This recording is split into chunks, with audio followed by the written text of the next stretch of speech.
Πάμε λίγο να δούμε τι γίνεται με το Διεθνές Φεστιβάλ Ζεϊμπέκικου. Και είναι εντυπωσιακό ότι οι χορευτές όχι μόνο από την Ελλάδα και από το εξωτερικό συμμετέχουν σε αυτό την εκδήλωση που έχει και σεμινάρια σήμερα. Για να πούμε λίγο στο ρυθμό, να ακούσουμε πρώτα έτσι λίγο ωραίους ήχους και να δούμε κιόλας χορευτές και μετά να συνεχίσουμε την κουβέντα μας. Ελάτε.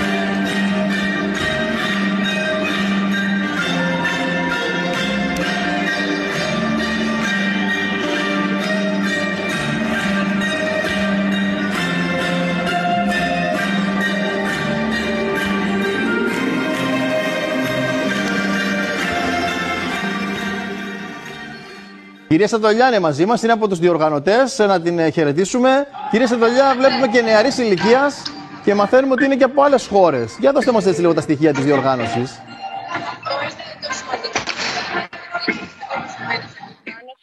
Ότι το ζεμπέκικο έχει ενώσει λαούς, πολιτισμούς, ηλικίες, γυναίκες, άντρες, έχουν ενωθεί όλοι. Όλοι χορεύουν με μία ψυχή την ελληνική μας μουσική και τις ελληνικές ρυθμούς μας. Αυτό είναι κάτι που μας χαροποιεί φυσικά πάρα πολύ. Το είδαμε έμπρακτα εδώ στο φεστιβάλ και τις 3 ημέρες, όπως βλέπετε και εσείς στην εικόνα σας. Πάρα πολλοί κόσμος χορεύει ζεμπέκικο, το απολαμβάνει, χαίρεται, διασκεδάζει, μαθαίνει, γιατί το ζεμπέκικο να πούμε είναι χορός που διδάσκεται. Και τώρα μαθαίνουν αυτή την ώρα, είναι σεμινάριο. Αυτό είναι η ώρα του σεμιναρίου, ναι. Τώρα είναι η ώρα των σεμιναρίων. Έχουμε 15 δασκάλους από την Ελλάδα και το εξωτερικό, οι οποίοι διδάσκουν ζεμπέκικο. Όπως βλέπετε, η προσέλευση είναι μεγάλη.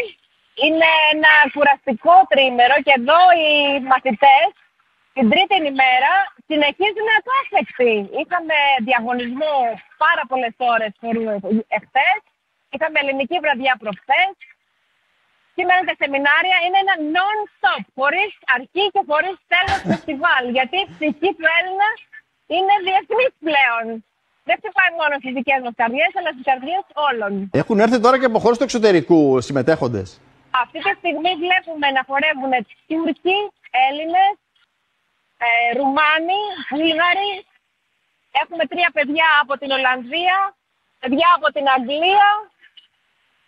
Τώρα χορεύουν δηλαδή στην Αγγλία, ξέρουν το ζεϊμπέκικο. Εμένα μου κάνει εντύπωση αυτό. Δεν μπορούσα να το φανταστώ. Ξέρουμε ότι είναι γνωστός το ζεϊμπέκικο βέβαια, αλλά ότι υπάρχει τόσο μεγάλο ενδιαφέρον δεν το περίμενα, για να πω την αλήθεια. Υπάρχει ενδιαφέρον από καθηγητές που βρίσκονται στο εξωτερικό και αυτοί είναι οι ίδιοι που γίνονται οι μεσάζοντες για να διαδοθεί αυτός ο χορός. Και φυσικά οι ξένοι απολαμβάνουν πάρα πολύ αυτό το χορό, διότι τους είναι ξένος καταρχάς.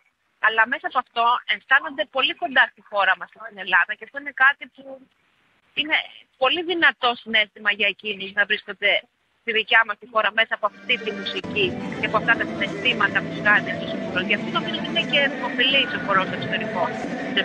Τι συναίσθημα σας λένε ότι προκαλεί σε κάποιον ξένο, τουλάχιστον μη Έλληνα, να χορεύει τον ελληνικό αυτό ζεϊμπέκικο χορό? Αυτό που βλέπω στα πρόσωπα όλων είναι μια απίστευτη χαρά, απλότητα και αμεσότητα.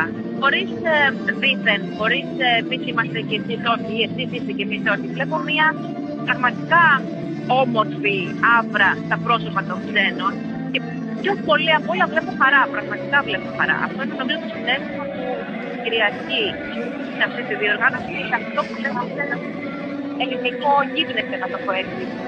Μαθαίνετε εύκολα πάντως ο χορός αυτός, τι λέτε? Και ναι και όχι. Για κάποιους είναι πολύ δύσκολος, διότι δεν έχουν σαφή αίσθηση του ρυθμού. Για κάποιους άλλους είναι εύκολο και δίλακτο σχεδιαστικός, βγαίνει από την δική τους και την καρδιά τους, χωρίς πολλά μαθήματα, να το πω έτσι. Οπότε δεν μπορώ να δώσω μία απάντηση αν είναι εύκολος ή δύσκολος. Σίγουρα αυτό μπορώ να πω είναι ότι είναι ιδιαίτερος χορός. Ιδιαίτερος. Είναι ιδιαίτερος. Ίσως αυτή είναι η λέξη που το χαρακτηρίζει, γι' αυτό και υπάρχει τόσο μεγάλη πώς να το πω, όχι αντιπαλότητα. Υπάρχουν πολλές συζητήσεις αν ο χορός αυτός διδάσκεται, αν ο χορός αυτός είναι μόνο για γυναίκες, μόνο για άντρες. Γιατί έχει τόσα πολλά μέσα που τον χαρακτηρίζει, τόσα πολλά συναισθήματα και τόσες πολλές ιδιότητες που τον κάνει πολύ ξεχωριστό. Πολύ ωραία. Σας αφήνουμε να συνεχίσετε το σεμινάριο. Σας ευχαριστούμε πάρα πολύ για αυτές τις πληροφορίες, για αυτές τις εικόνες. Να λοιπόν, τι γίνεται με το ζεϊμπέκικο που έχει ενδιαφέρον από πολλά σημεία του κόσμου.